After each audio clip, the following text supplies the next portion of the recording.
waktu sebelum mimpin Sekber ya, pada tahun berapa tuh, kalau nggak salah ya, 93 ya. Itu saya kan memang anak wihara lah istilahnya ya, memang besar di wihara. Oh, jabatan saya terakhir dipercaya sebagai Sekretaris Jenderal. Di periode? Nggak lupa. 2003-2005.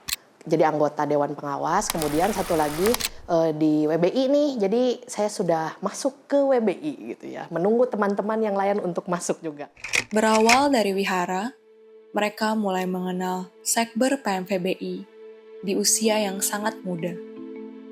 Siapa sangka, organisasi ini kemudian menjadi bagian tak terpisahkan dalam hidup mereka.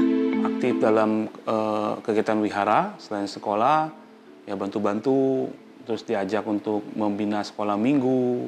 Ya, dari sekolah minggu kita beranjak untuk ke kepemudaan di tingkat wihara, terus sampai ke tingkat provinsi dan akhirnya tingkat nasional.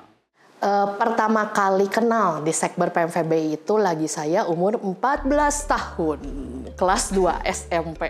Sekarang udah umur 38 tahun. Jadi berapa?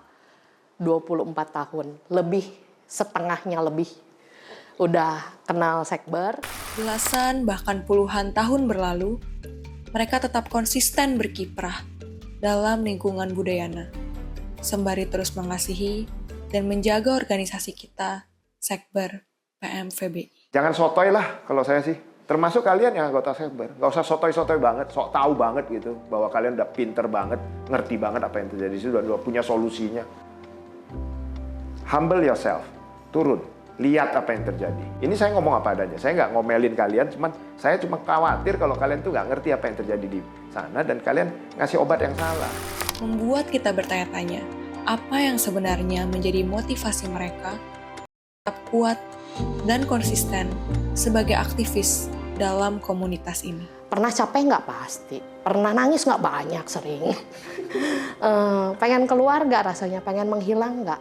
Pasti. Dan ada pernah satu saat itu saya memang menarik diri, tapi cuma tahan sebulanan gitu, sebulanan apa 2 bulan udah gitu comeback, karena itu waktu itu sampai potong rambut dari panjang pendek dan pertama kalinya diwarna dan hanya satu-satu kalinya itu diwarna rambut. Jadi benar-benar pengen kabur gitulah, tanda kutip ya. Tapi nggak bisa sih. Tetap balik lagi gitu, dan sempat canggung pas balik lagi karena pasti kan ditanyain kemarin kemana menghilang, yang biasanya hampir setiap hari ke wihara tiba-tiba menghilang gitu. Iya kan memang kita menghilang ya udah gitu, tinggal yang penting kan aku sudah kembali gitu aja. Kalau apa namanya loyo dikit capek apa gitu ya udahlah, ntar lah aku nggak usah nanti aku nggak ikut rapat lah, nggak ini. Kalau saya kebalikannya, semangat saya harus mengalahin badan saya. Walaupun ya harus ada limitnya, nggak boleh dipaksa terus ya, nggak boleh digas terus gitu. Kalau misalnya teman-teman berhenti pada saat teman-teman lagi merasakan capek, lagi merasakan lelah, lagi merasakan kecewa, yang akan teman-teman dapat adalah itu. Kalau teman-teman nggak mau dapatnya itu, selesaikan sampai beres, maka teman-teman akan paket dapat lengkap. Menjadi seorang aktivis itu bisa menjadi satu berkah, atau bisa jadi malapetaka kalau nggak hati-hati.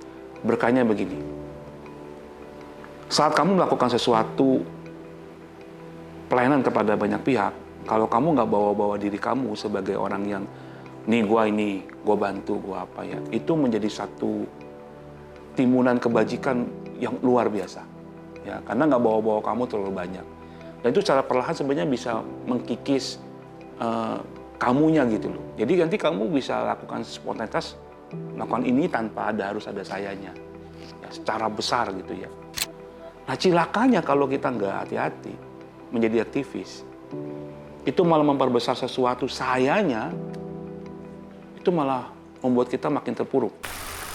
Tantangan dan hambatan jadi makanan sehari-hari, tetapi semua dilalui dengan semangat dan tekad yang kuat, mengukir kisah perjuangan di setiap langkah mereka, di mana setiap rintangan menjadi pelajaran dan setiap pencapaian menjadi bukti dari dedikasi.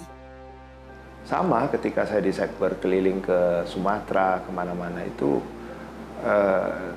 itu berpengaruh terhadap apa yang saya jalankan di hidup saya sekarang ini. Saya nggak pernah berani ngomong apapun tanpa saya tahu betul-betul detailnya. Maksudnya kita juga nggak sedang nggak baik-baik aja gitu, tapi kita tuh harus berbuat baik sama orang dengan jabatan sekjen itu gitu kan. Itu tuh bikin bergejolak gitu, maksudnya bikin pengen nangis gitu kan. Jadi makanya yang namanya struggle tuh ya paling beratnya pada saat itu gitu, bukan pada saat udah lewat. Makanya tadi pesannya jangan sampai nyerah gitu. Karena kalau kamu nyerah di situ yang kamu dapat ya itu. Tapi kalau kamu bisa lewatin, dapatnya banyak. Bekerja di organisasi sosial itu ya kayak gitulah. Benefitnya apa sih yang didapat? Kalau saya bilang mungkin secara tidak langsung sebenarnya kalian tuh memperbesar muscle ya. Jadi muscle itu artinya apa sih? Otot gitu. Kamu kan lihat orang angkat besi itu berat badannya 20 kilo, ngangkatnya 120 kilo itu kan nggak langsung bisa ya. Tapi kan itu secara kontinu itu dilatih sehingga muscle-mu itu mampu menghadapi banyak persoalan, kamu bisa mengerjakan banyak hal tapi tidak ada yang chaos gitu ya, dikerjakan satu-satu dengan baik dan itu hanya bisa ketika kamu mau membuka diri untuk membantu yang lain kan. Kalau kamu lakukan itu, kamu jaga muscle kamu itu tetap kuat dan kamu tetap sehat karena kamu punya ritme itu stabil. Kamu tidak ada akan loyo karena waduh udah nggak aktif sekian tahun tiba-tiba aktif lagi itu rasanya kayak gimana gitu. Ya ini ritme ini yang konsistensi ini yang dibutuhkan. Kamu kalau mau hidup di tengah-tengah masyarakat, one day kamu mau jadi leader yang baik. Harusnya kan Sekber ini tempat lahirnya pemimpin-pemimpin ya, dan saya seneng sih teman-teman saya yang zaman dulu di Sekber bareng-bareng saya itu sekarang udah mimpin MBI lah di mana-mana lah, di sana di sini, walaupun ada yang jadi ketua ada yang enggak, ada yang tapi tetap mereka masih stay di organisasi itu karena ada rasa bahwa ini adalah misi hidup, bagian dari misi hidup dia gitu ya, bahwa hidup nggak selamanya cuma cari materi, bahwa di tengah-tengah itu juga harus memberikan manfaat untuk orang banyak.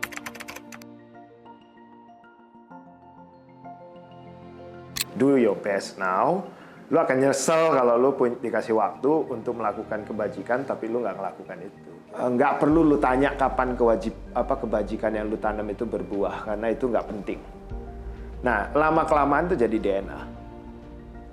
Kenapa kok setelah Sekber saya pasti ada di MBI lah, bantuin inilah, ada di yayasan, ada di sini dan situ. Saya ada di Sekber setelah itu atau tidak pun kebajikan ini harus tetap berjalan.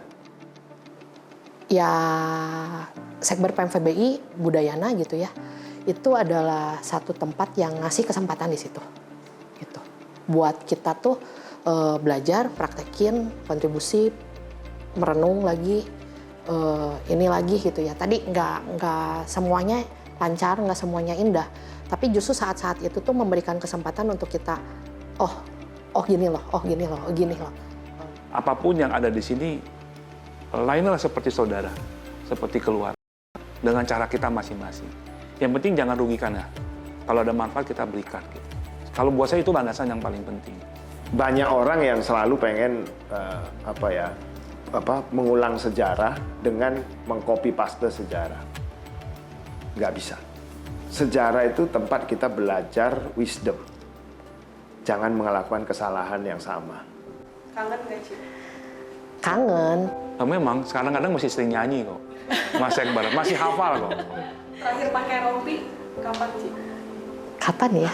Oke, berarti udah lama banget, Mas. Mau pakai silakan, saya Iya, kita siap. berikan kesempatan nih kau untuk boleh. menggunakan Ukurannya cukup nggak? Cukup. Wow. Mantap. Nah, gimana kok perasaannya setelah menggunakan rompinya lagi? Ya, enjoy lah. Gimana sih perasaannya pakai lagi? Ya happy. Tapi kangen nggak kok setelah dipakai gimana? Ya dong, ini kan baju kebanggaan kita dulu ya. Maksudnya ini rompi ini ya, dulu kalau kami pakai ini ya, ini rasa bangganya luar biasa. Ya begitu ketemu pakai rompi semua, wah bangga sekali. Tapi kebanggaan bukan yang semu, ya kebanggaannya karena merasa jadi saudara, gitu. Itu yang penting. Jadi rompi ini jangan dipakai untuk bangga yang misalkan ini gue pengurus gitu. Tapi rompi ini menjadi satu simbol kita bersaudara nih gitu. Ya, kalau menurut saya sih, ayo pakai organisasi ini jadi tempat kalian asah, asih, dan asuh di dalam sini ya. Kalian akan jadi orang hebat ke depannya kalau Anda bisa betul-betul menggunakan organisasi ini sebagai tempat kalian belajar. Pasti banyak tantangan, pasti banyak kesulitan yang kalian hadapi, tapi itu yang bikin kalian naik kelas. Oh, saya ke yang dulu ya. Ya berterima kasih ya bahwa dia dulu nggak salah pilih gitu. Nah, saya bahagia dengan apa yang terjadi di Sekber. Hanya saya titip tadi itu, ayo dong, Sekber sudah harus lebih relevan terhadap zamannya. Memang tujuan dari Pemuda Budayana itu atau Sekber PBB adalah merangkul hati. Jangan merangkul yang lain, hatinya yang dirangkul. Dalam kondisi apapun dirangkul. Nggak nyaman dirangkul. Belajar untuk merangkul. Karena itu akan menghentikan duka itu sendiri. Ya. Yang penting tujuannya jaga rugikan, memberikan manfaat. Saya pikir itu udah satu landasan yang sangat bagus. Dan terwujud dalam tema HUT kali ini. Ya. Reconnect the Heart itu dimulai dari reconnect hati kita dulu. Kadang kenapa kita nggak bisa connect sama yang lain, boro-boro sama yang lain, sama sendiri juga nggak connect. Jadi kita connect dulu sama hati, baru kita bisa connect sama yang lain. Jadi pertama kali connect dulu sama hati kita sendiri. Reconnect the Heart bukan hanya tema, tetapi panggilan untuk terus menjaga ikatan dan hati kita satu sama lain. Melanjutkan semangat baik para pendahulu untuk terus menginspirasi dan membawa perubahan positif. Bersama-sama melangkah maju dalam persaudaraan dan kebersamaan yang abadi. Hidup Sekber PMPBI, hidup Pemuda Budayana.